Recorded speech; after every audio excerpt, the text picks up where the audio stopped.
Welcome all dear students. आज हम BSc BEd first year की नई बुक शुरू कर रहे हैं जिसका नाम है डिस्क्रीट मैथमेटिक्स। इस बुक में हमारे पास 5 यूनिट है। इस बुक का नाम है हिंदी में विविध गणित। हिंदी में बुक का नाम है विविध गणित। इसमें हमारे पास है यूनिट 5। इस बुक में कितनी यूनिट है? 5 यूनिट है। यूनिट फर्स्ट में क्या है? यूनिट सेकंड में कौन से हैं?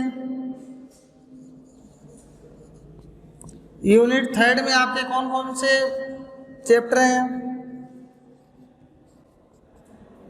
यूनिट 4 में कौन कौन से हैं? और यूनिट 5 में कौन कौन से? ये चैप्टर हम आपको अभी लिखाएंगे। बच्चों ये बुक है ना, ये बुक आपके जो 2 पेपर है ना, वो एक तो आपका 3D वाला है और एक अवकलन गणित है। एक आपका अवकलन गणित और एक है समाकलन गणित। इन दोनों पेपर से है ना, ये बहुत सरल पेपर है। ये बहुत सरल पेपर पूरा इसके अंदर तो थ्योरी वाला पार्ट है। इसमें क्या है? थ्योरी वाला पार्ट है।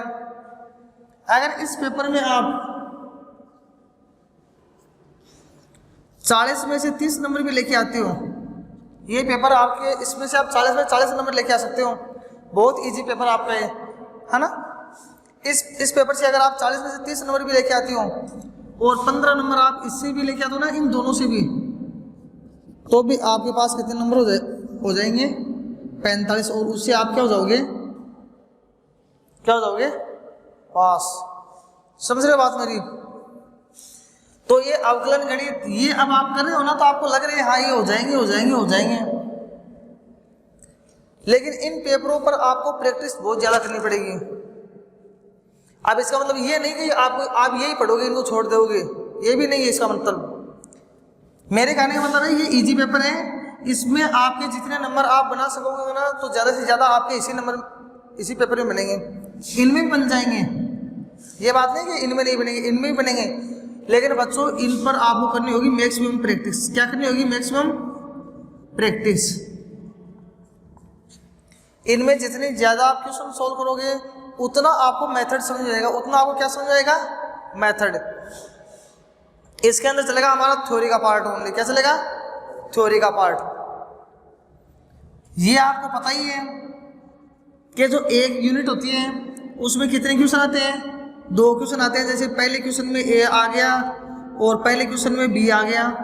ये क्वेश्चन आ गया 4 नंबर का और 4 नंबर का ये क्वेश्चन आ गया। ठीक है।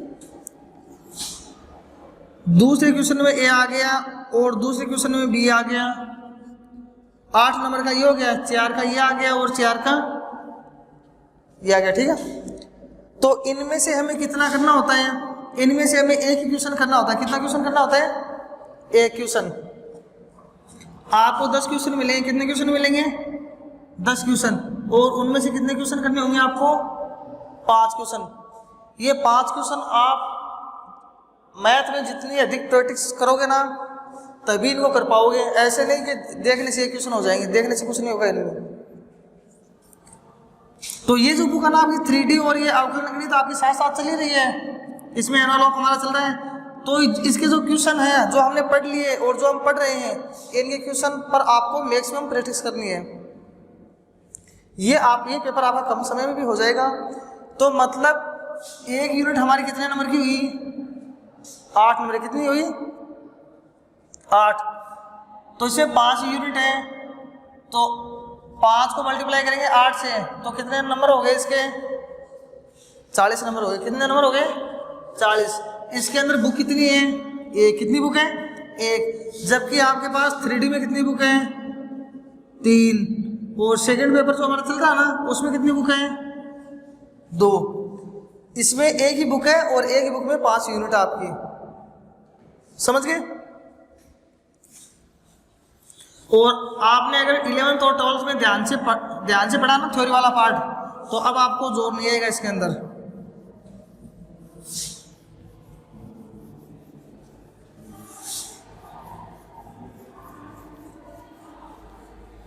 अब देखो बच्चों, पहली यूनिट में आपके पास कौन कौन से टॉपिक हैं या कौन कौन से चैप्टर आपके पास, देखते हैं अभी।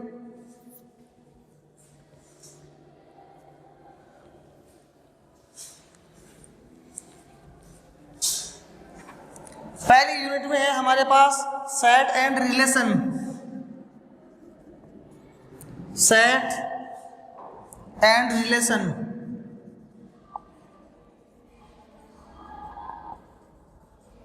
Set and relations and function, या इसको ये बोल set and relation and function.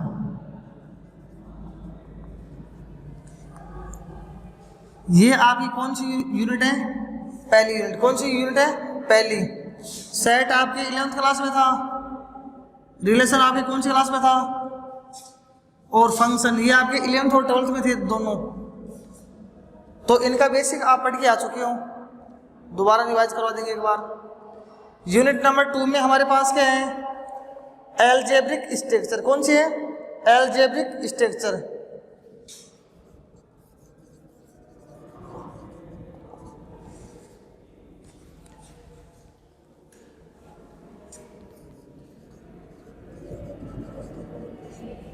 Unit number 2 से अभी कौन सी है? Algebraic structure. इसका नाम है बीजीय व्यंजक।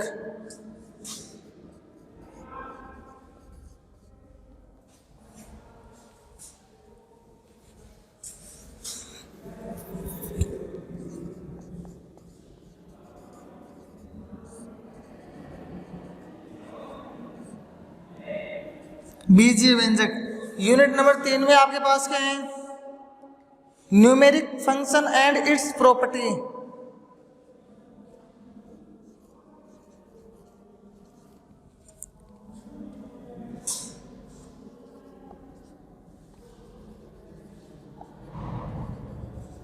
Numeric functions and it's property.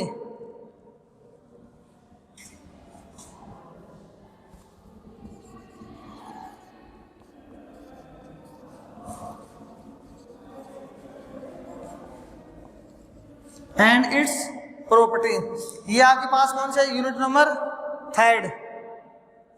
इसमें हम निकालेंगे जनक फलन एवं इसके गुणधर्म।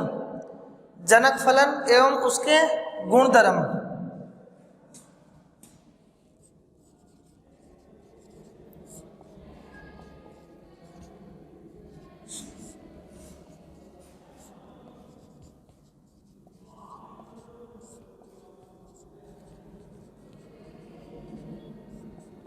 एवं इसके गुणधर्म। चौथी और पांचवी यूनिट इसमें very very very very simple है। क्या है? चौथी और पांचवी यूनिट इसकी बहुत सिंपल है। इसमें आपके पास एक यूनिट है ग्राफ।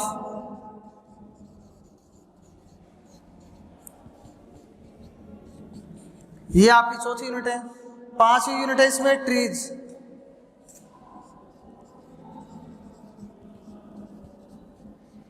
वृक्ष।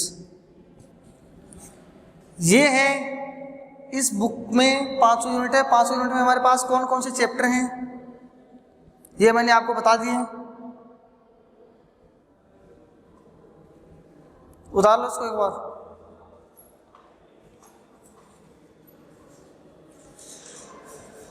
जल्दी करो, उतारो।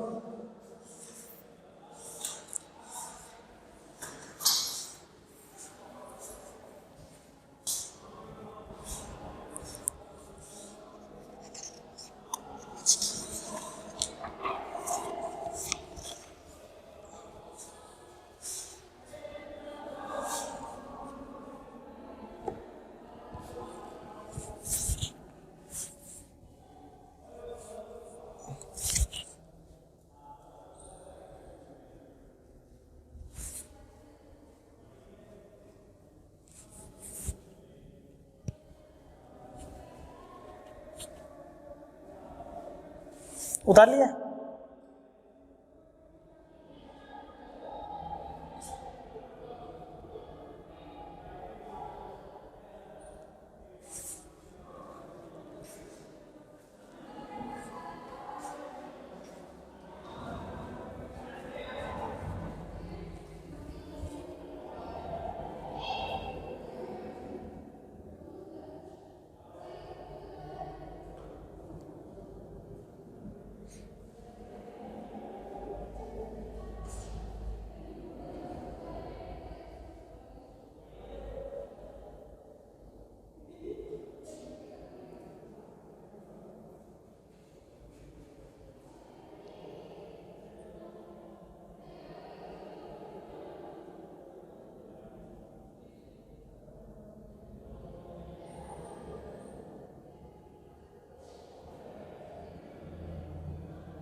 उतार लेना।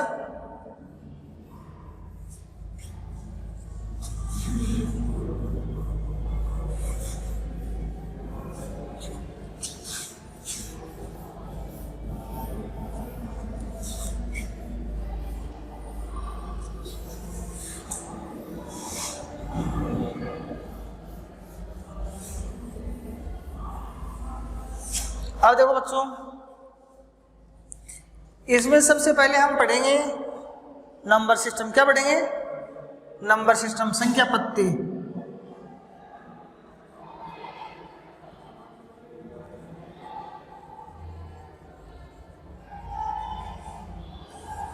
हम पढ़ेंगे नंबर सिस्टम। क्यों पढ़ेंगे ये बच्चों? हम इसलिए पढ़ेंगे क्योंकि आगे जब इसके अंदर चलेगा ना तो हम वहां पे सीधा लिखेंगे 2 बिलोंग n -5 बिलोंग i, ठीक है, 4/5 बिलोंग q। ये चीज मैं वहां पे सीधी लिखूंगा बाद में, ठीक है। आगे थ्योरम वगैरह आएगी ना तो ये चीज मैं इसमें सीधी लिखूंगा। तो वहां पर आपको पता होना चाहिए कि n क्या है, i क्या है और q क्या है, इनका आपको पता होना चाहिए। तो चलो नंबर सिस्टम पढ़ते हैं हम।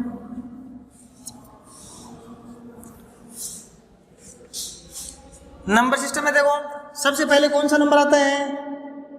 एक नंबर पे कौन सा नंबर आता है? प्राकृत संख्या। कौन सा नंबर आएगा?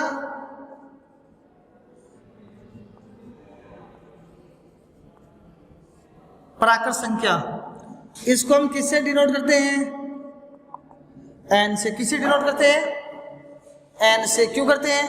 क्योंकि प्राकृत संख्या को हम बोलते हैं नेचुरल नंबर। क्या बोलते हैं? Natural number. इसको हम क्या बोलते हैं? Natural number. तो नेचुरल नंबर n से शुरू हुआ ना, तो इसको हम किससे डिनोट करते हैं? n से। ये संख्या कहां से शुरू होती है? ये संख्या कहां से शुरू होती है? बस आपको यही ध्यान रखना है। ये संख्या शुरू होगी आपकी 1 2 3 से लेके अनंत तक, ठीक है ना।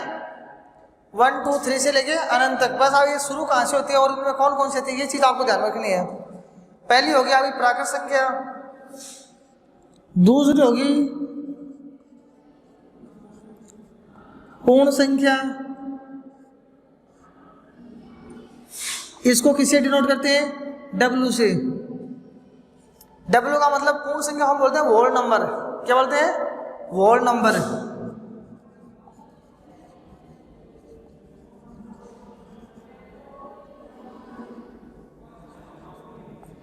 इसको क्या बोलते हैं? Whole number. W से शुरू हो रहा ना, तो इसको किससे डिनोट करते हैं? W से। इसमें क्या आता है? प्राकृत संख्या 1 2 3 4 5 इन्फिनिटिव है। ये पूर्ण है, मतलब पूर्ण है मतलब कुछ न कुछ इसमें ऐड हो रहा है। तो ये कहां से शुरू हो जाएगी? 0 1 2 इन्फिनिटिव टर्म, ठीक है। इसके बाद कौन सा नंबर आएगा हमारा? पूर्णांक। कौन सा नंबर आएगा? पूर्णांक संख्या, जिनको हम इंग्लिश में बोलते हैं इंटीजर नंबर। क्या बोलते हैं? Integer number. इसको आई और जेड से डिनोट करते हैं। किससे डिनोट करते हैं? आई और जेड से। तो इसमें हमारे पास कौन कौन से नंबर हैं?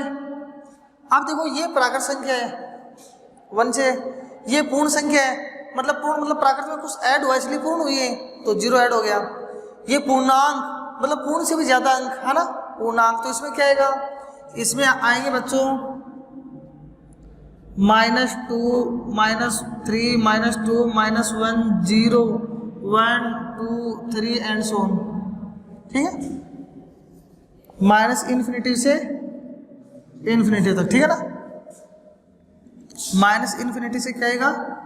इन्फिनिटी तक। यानी हम बोल सकते हैं इसमें, या दूसरे तरीके से हम इसमें बोल सकते हैं कि इसमें माइनस की संख्या आएगी 0 आएगा, और कौन सी संख्या आएगी? प्लस की। ये इसके अंदर आएगी, पूर्ण के अंदर। 4 नंबर पे हमारे पास कौन से हैं?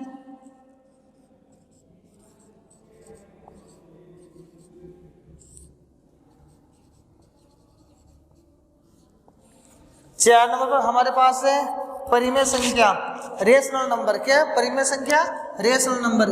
इसको हम किससे डिनोट करते हैं? क्यों से डिनोट करते हैं। इसमें कौन कौन सी संख्या आती है? इसमें ऊपर वाली तो सारी आएगी, इसके अलावा कौन सी आएगी वो देखो।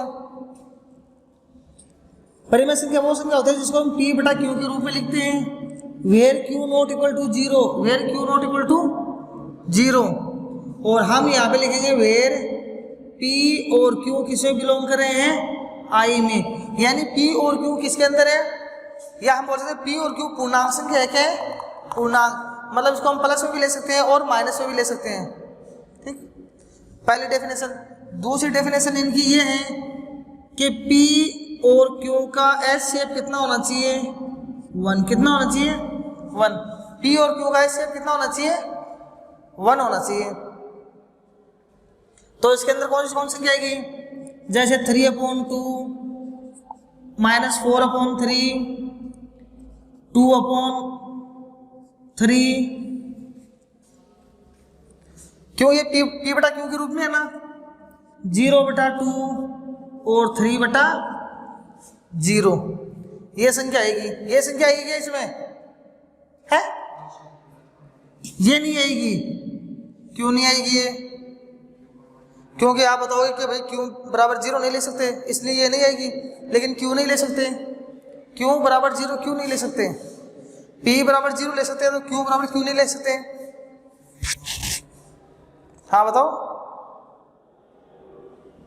Q बराबर 0 इसलिए नहीं ले सकते, अगर 0 को हम किसी भी नंबर से डिवाइड करेंगे तो उसका जो आंसर आएगा वो क्या आएगा? अनंत। क्या आएगा? अनंत।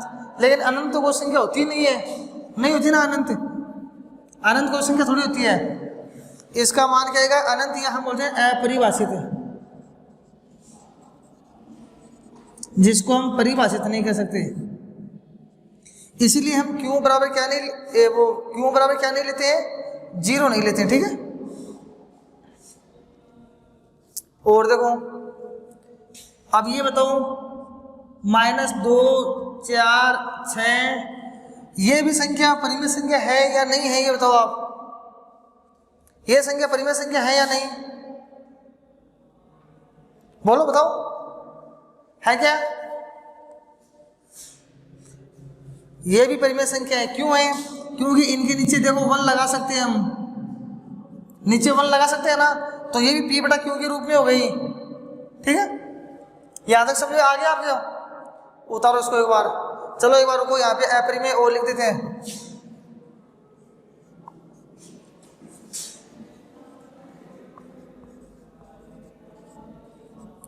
अपरिमेय संख्या,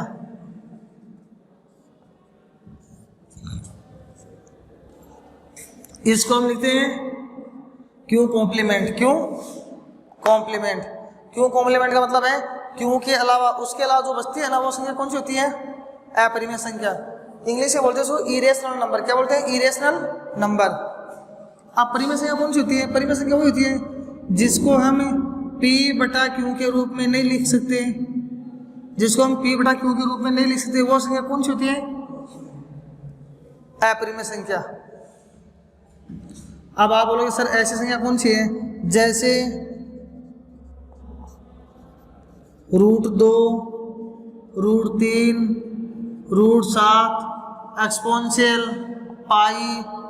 इनका मान क्या होता है, इनका मान क्या होता है, पॉइंट लगने के बाद रुकता नहीं है, पॉइंट लगने के बाद क्या है, ये रुकता नहीं है, इनका मान चलता जाता है। जैसे, या फिर हम इसको ये बोल सकते हैं अपरिमेय संख्या वो संख्या होती है जिसको √p से दर्शाते हैं। किससे दर्शाते हैं, √p से, जहां पर p हमारा क्या है, प्राइम नंबर है।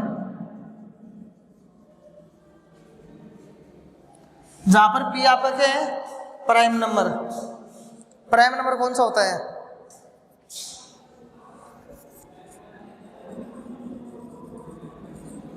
अब आप बोलोगे सर प्राइम नंबर कौन सा होता है, प्राइम नंबर वह नंबर होता है जिसमें खुद का भाग जाए और खुद के अलावा किसका भाग जाए, 1 का भाग जाए, वो नंबर कौन सा होता है, प्राइम नंबर होता है। तो √2 का मान क्या होता है हमारे पास, 1.4143214972। ऐसे ये मान क्या है, चलता जाता है, ये मान रुकता नहीं है। ऐसे ही हम पाई का मान अप्रोक्सीमेशन लेते हैं 22/7, लेकिन इसका मान वैसे क्या होता है 3.124732। ये मान आगे तक चलता जाता है, रुकता नहीं है। ऐसे एक्सपोनेंशियल, तो ये हमारे पास कौन सा नंबर हो गया, अपरिमेय। कौन सा हो गया, अपरिमेय। समझ में आ गया आपके, ठीक है, उतारो जल्दी।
उधर ले गया।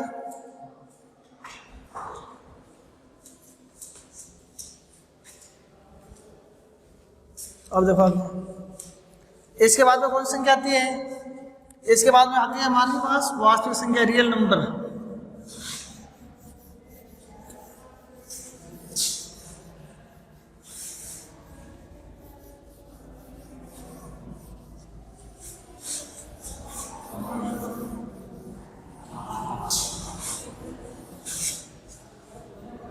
इसके बाद आते हैं हमारे पास वास्तविक संख्या।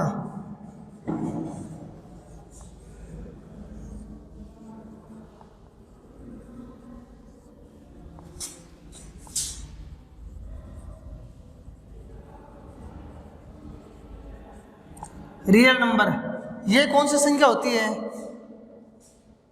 ये कौन सी संख्या होती है बच्चों? ये होता है हमारे पास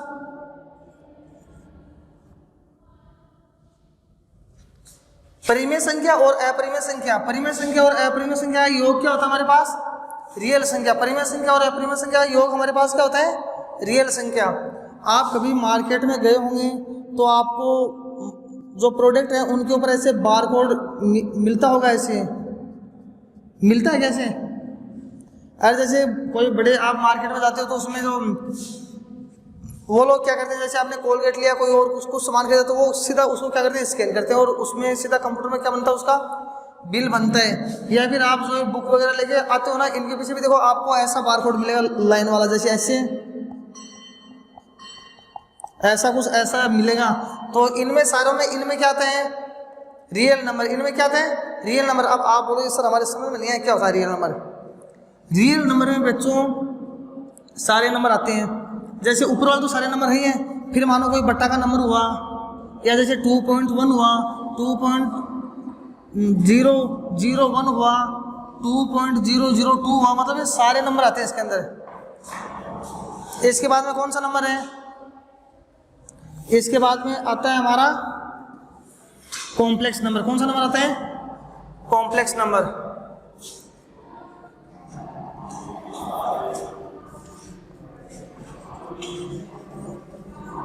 वास्तविक संख्या।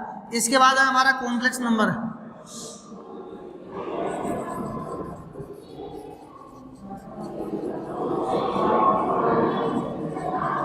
Complex number.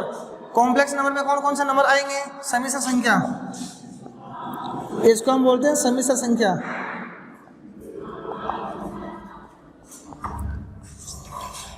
समिश्र संख्या, समिश्र संख्या वह संख्या होती है जिसमें जो हमें किस रूप में मिलती है? a प्लस आयोटा b के रूप में। किस रूप में मिलते हैं? a प्लस आयोटा b के रूप में, जहाँ पर a क्या है? Real number. क्या है? Real number. और आयोटा b क्या है? या ये क्या है? Imaginary number. कौन सा नंबर है? Imaginary number. ये हमारा कौन सा नंबर होता है? Complex number. इसे हम क्या बोलते हैं? Complex number. 11th क्लास में थे आप, ये था ना समिश्र संख्या मैथ में, ये होता आपका कॉम्प्लेक्स नंबर। नंबर सिस्टम समझ में आ गया? ठीक है। अच्छा बच्चों, आज के लिए इतना ही। धन्यवाद।